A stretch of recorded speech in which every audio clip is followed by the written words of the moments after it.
రాజకీయ నాయకులు ఒక చట్టసభలకు ఎన్నికైన తర్వాత కనీసం ఆ చట్టసభలకు వచ్చి ప్రజల గురించి మాట్లాడలేనప్పుడు వాళ్లకు శాలరీ ఎందుకు ఇవ్వాలి అనేసి తన క్వశ్చన్ అనమాట. అవును, ఇది నిజమే. నేను కూడా అదే అంటున్నా.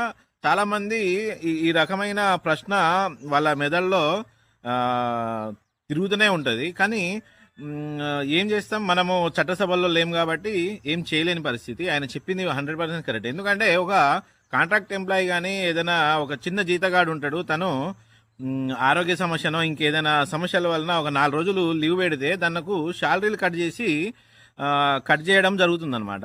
అలాంటి వారికి కట్ చేసినప్పుడు ఆ చట్టసభకు ఎన్నికైన వ్యక్తికి ఎందుకు జీతం ఇవ్వాలి? ఇది మాత్రం 100% నిజం. తను అయ్యన్న పాత్రుడు గారు మాట్లాడింది ఇది ఇది అమలు చేయాలి. ఇలాంటి వాళ్ళకి జీతం అనేది ఆపితేనే ఇంకా నెక్స్ట్ వచ్చే వారికి ఇదొక గుణపాఠంగా ఉంటదనేసి నేనైతే అనుకుంటున్నా.